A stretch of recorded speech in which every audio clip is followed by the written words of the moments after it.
It has now been 12 days since she disappeared, and there is still no sign of the Massachusetts mother of three, Anna Walsh. As the search is intensifying for her, investigators are turning their focus to her husband's past. Court documents show that Brian Walsh was described as a sociopath and untrustworthy during a 2019 legal dispute over his father's estate. CNN's Jason Carroll is live in Massachusetts this morning for CNN This Morning. Jason, I know that they are basically going through essentially every part of his past with a fine-tooth comb. He's pleaded not guilty to a charge of misleading investigators about his whereabouts around the time she disappeared. You know, what are they looking at right now, and where actually is he right now? Well, right now he is in custody, state custody, where he will remain until we get more information about how that investigation is proceeding.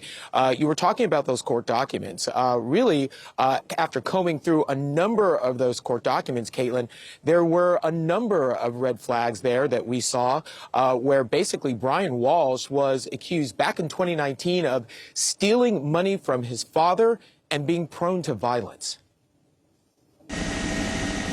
As investigators are now in the process of testing items that could be connected to the disappearance of Anna Walsh, a clearer picture is emerging of her husband Brian and his troubled financial past. Court documents show he was involved in a bitter legal battle over his father Thomas Walsh's estate. Friends as well as Walsh's nephew alleging in signed affidavits the elder Walsh and his son had been estranged for years after Brian Walsh absconded with almost $1 million from Dr. Thomas Walsh. Court records also say because of the alleged theft, it required Dr. Thomas Walsh to continue working past the age at which he had wished to retire, as a significant amount of his savings were stolen and never returned. And that's part of the reason why these court documents say Walsh's father cut his only son out of his will in the years before his death in 2018. Despite that, Walsh took steps to take control of his father's estate, while saying in a sworn affidavit he and his father had been estranged several times over the years, but says they mended their relationship. Ultimately, Walsh's legal efforts were unsuccessful. A judge ruled against him. But those same documents revealed more information about Walsh's past, including that at some point he had checked himself into a mental health facility. His father's friends calling him a sociopath, and court documents dated in 2019 saying Brian is not only a sociopath, but also a very angry and physically violent person.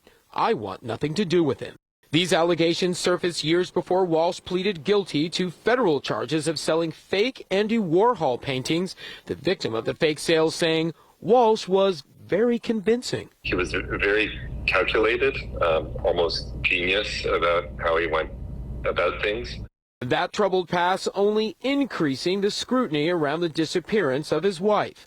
A bloody knife found inside the family home, law enforcement sources telling CNN a hacksaw, and cloth materials with apparent bloodstains found at a nearby trash facility. The couple's friends say nothing seemed out of the ordinary during a New Year's Eve celebration, but now coming to terms with what could be the outcome they had feared. I keep praying that in all these trash facilities, that she's not found there, and really so that, you know, we do have somewhere to go to honor her, and for her children to have somewhere to go to honor her.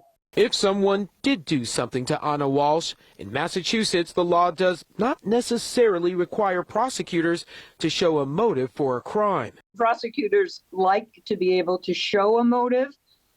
Again, I think it makes more sense to people if there is a motive, but as a matter of law, it's not required to prove a motive in most cases. And Caitlin, obviously there is a great deal of concern for Anna Walsh's three children. Right now, they are in the custody of the Massachusetts Department of Children and Families. Meanwhile, the park where I'm standing right now, this will be the scene of a candlelight vigil for Anna Walsh. That will be later this afternoon. Caitlin? Yeah, we're thinking of her friends and family. Jason Carroll, thank you so much.